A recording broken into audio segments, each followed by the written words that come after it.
नमस्कार, स्वागत है आपका रियल न्यूज़ ऑफ इंडिया में। हम खड़े हैं आज़ाद मैदान में और आज़ाद मैदान में काले और पवार फैमिली ने पिछले 3 सालों से यहाँ पर आंदोलन कर रहे हैं। इनके परिवार की एक बालिका के ऊपर अत्याचार हुआ था, जुल्म हुआ था और उनको न्याय अभी तक नहीं मिला गया है। या स्टेट गवर्नमेंट हो, सेंट्रल गवर्नमेंट हो, पुलिस ऑफिसर हो, इन्होंने भी आगे आकर इनका मदद नहीं किया है। इसी कारण 3 साल से वे यहाँ पर आंदोलन कर रहे हैं। काले और पवार फैमिली, ये जो परिवार के सदस्य हमारे साथ मौजूद है और हम सीधे उनसे वार्तालाप करेंगे कि क्या समस्या उनके परिवार पर गिरा था और क्यों अभी तक उनका जो मसला है अभी तक उसका उनको हल नहीं मिला है। सर, स्वागत है आपका रियल न्यूज़ ऑफ इंडिया में। आपका नाम? संतोष। जो अत्याचार आपकी परिवार की बालिका के साथ हुआ था, हाँ, और इसका बुरा असर आपके पूरे परिवार पर गिरा है, इसके बारे में बताइए। ये सर ऐसा था, उस दिन हम बेंडा से हम नेवासा गए थे सर। बेंडा आपका जिला? हाँ, मेरा गांव था बेंडा गाँव। हम उधर ना वहाँ से बाहर गए थे अहमदनगर? नहीं, बेंडा मतलब जिला कौन सा है? हमको अहमदनगर जिला था। ओके। तो उधर जाने के बाद वो क्या हुआ, हमें लड़की घर पर थी, मेरी माँ रोड के वो साइड में थी। वो साइड में रहने के बाद क्या हुआ, तो वो आदमी आया, तो आदमी ने बोले ऐसा पानी दो। बोले तो लड़की ने पानी दिया। लड़की की बात बोलने के बाद वो क्या बोलने लगा, तो मेरे से शादी बना। वो क्या बोला, तो पराया जात का है। बोले हम तो पारसी समाज आदि वैसा करने में तो उस लड़की हाथ पकड़ के ले गए और उसको नीचे गिरा दिया। और उसने वो बात बोलने से नहीं, जो बहुत बुरा हो गया था, मतलब बलात्कार होता उसमें बच गया था। वो लड़की उसको हाथ को काट के है ना मेरी माँ के पास चली गई। जब तक मेरी माँ चलाने के बाद है ना, जो किशोर नवले था ना, वो गाड़ी पर बैठ के ना बेंडा दिशा को वो चला गया। ये जो किशोर नवले जो आपके परिवार के बालिका के ऊपर अत्याचार किया, ये कौन है? ये मराठी लोग है। ओके, बताइए। उसके बाद हम पुलिस स्टेशन, लड़की ने मेरे को बताया ऐसा हो गया कि हम पुलिस स्टेशन चले गए, लेकिन नेवासा पुलिस स्टेशन ने मेरी बात नहीं सुनी। उसके बाद हम वहाँ से आपको बता रहे थे वो आदमी के बारे में? हाँ, वो लोग है ना गुंडे, मतलब वो माफिया लोग है। वो लोग माफिया मतलब उनका वो राष्ट्रवादी के लोग है, या तो उनका ही आमदार है, राष्ट्रवादी पार्टी के लोग है सब। उसके बाद वो क्या है, उस दिन हम पुलिस स्टेशन को केस नहीं लिया। उसके बाद हम एसपी के पास गए। एसपी ने कहा नेवासा पुलिस स्टेशन को फ़ोन करके बोला इन लोग का केस दर्ज कर लो। उसके बाद दर्ज करने के बाद हम पुलिस स्टेशन चले गए। पुलिस स्टेशन चले जाने के बाद वो क्या बोल रहे, बोले तुम झूठा नाटक किसके ऊपर केस मत बनाओ। लड़की क्या बोली, मेरे साथ जो अत्याचार वाला है वो तो मेरे साथ नहीं वाला बोले, जो हकीकत है वो मेरे को पूरा मालूम है। पुलिस स्टेशन को बताने के बाद उसने केस दर्ज कर लिया। केस दर्ज करने के बाद हम शाम को घर को चले गए, तो रात को मेरे घर पर दगड़ फेंको। उसके बाद 7 गाँव ने हम पर बहिष्कार डाल दिया।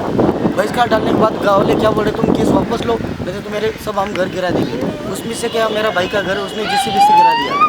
गिराने के बाद वहाँ से हमारे सब लोग डर के मारे ना सब लोग भाग गया। मेरे सब एक लोग सब चले गए। मेरे भाई वहाँ से आज़ाद मैदान आ गए। ओके।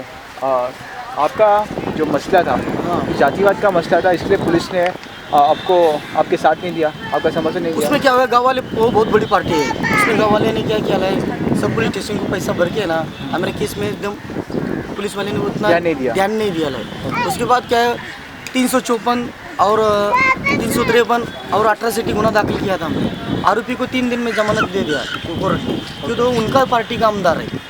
उसके लिए हमारा कुछ नहीं चढ़ा।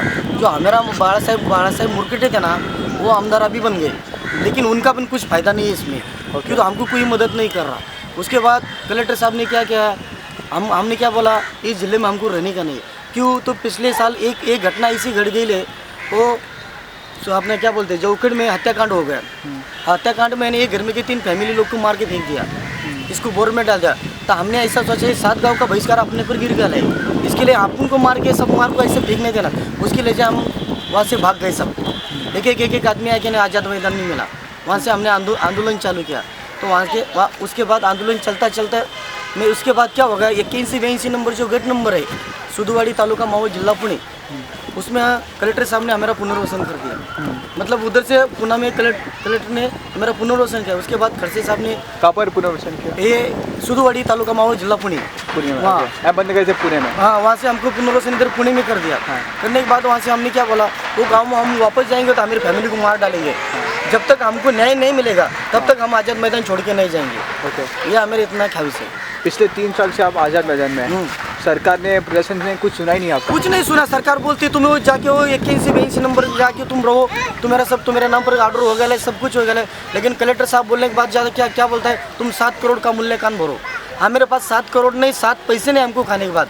हमारे छोटे छोटे बाल बच्चे जो तो सिग्नल पर जाते भीख मांगते हैं, तब हमारा परपंच चलता है। तो बाबा के दाली के बाबा के दरगाह पर जाते शाम को खाना लाने का, शाम का खाना लाने का, वो शाम को खाने का, सुबह को जो रात को जो बचा वो सुबह को खाने का। ऐसे हमारी परिस्थिति चल रही, लेकिन सरकार हमारी तरफ कुछ ख्याल नहीं दे रहा।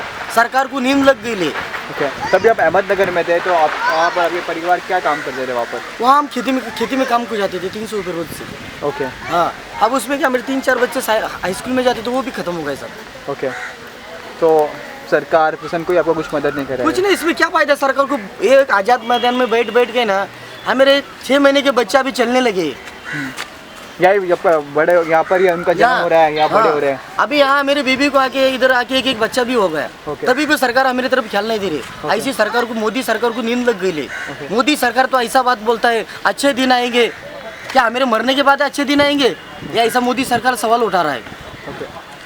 अब मोदी सरकार किसान पर कुछ काम नहीं कर रही वो नहीं, वो क्या व्यवसाय उद्योगपति पर ध्यान दे रही है। उनका ज़्यादा उधर चल क्या रहा। सूचना आप मोदी जी को, नरेंद्र जी जो केंद्र में और देवेंद्र जी जो स्टेट में, क्या सूचना उनको देना चाहोगे? क्या संदेश उन तक पहुँचाना चाहोगे? हमको इतना है मेरी ख्वाहिश है, जो मोदी सरकार है ना, मोदी एक बार आज़ाद मैदान को हमको आके मिले, यह मेरी ख्वाहिश है। दूसरी हमको ख्वाहिश नहीं है मेरी। ये तो उसके सामने हम समस्या मान सकते। वो बाहर का घूम रहे हैं ना अभी, बाहर का वो किधर भी सुनता हो टीवी पर, लेकिन हमारे आवाज़ तो उसके पास जरूर पहुँचेंगे। ये तो ओके, इतनी ख्वाहिश है मेरी लास्ट, वो आके हमको इधर आज़ाद मैदान में मिले। क्यों, हमको दिल्ली बुला लो, हम दिल्ली चले जाएंगे। ओके, आखिर में क्या मांग करते हैं? हमको क्या है नहीं है, कहीं से 82 नंबर जो गट नंबर का ज़मीन है वो हमको मिल जाना चाहिए। इतनी सा मेरी ख्वाहिश है, इसके आगे हमारी कुछ ख्वाहिश नहीं है। और हमारे लड़कियों को इंसाफ मिलना चाहिए, बस इतनी ख्वाहिश है मेरी। हाँ, क्योंकि आप गाँव खेड़े से आते हैं, तो मैं जानना चाहूँगा कि गांव खेड़े में आज भी जातिवाद का मसला चलता है। अब वो तो चल रहा है भाई। वो क्या अभी क्या पिछले साल तुमको मैंने अभी बताया तुमको, वो क्या जो मागासवर के लोग थे उनको ये मराठी लोग ने मार के उनको बोर में डाल दिया, उनके टुकड़े टुकड़े करके। ऐसा हमारा नगर जिला है, इतना वांटेड है। पुलिस वाले कुछ नहीं करते। हमारा नगर जिला है ना, पूरा पुलिस है ना साला, पूरा पैसा खाता है, पूरा वेस्ट है। किसी को झूठे नाटे, अब हम पारदी समाज है, हम पर झूठे नाटे के सब डाल देते। वो बोलते चोरी करते, ये चिनाली करते, बलात्कार करते, ऐसे करते, ऐसा हमको बदनाम करते। ऐसा हमने पुलिस का क्या बिगाड़ा है? हम पारदी समाज को आके हमने क्या हमने गलत कर दिया है क्या? हम जीना तो कैसे जिए फिर?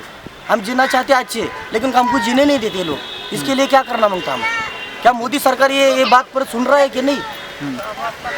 क्या मोदी सरकार ने तो ऐसा ऐसी बड़ी बड़ी बातें बोला था, हम ऐसा करेंगे वैसा करेंगे, लेकिन तुम्हारी बात कहाँ चले गए? लेकिन 5 साल अभी नज़दीक आ रहे, अब थोड़ा थोड़ा आश्वासन मिल रहा है।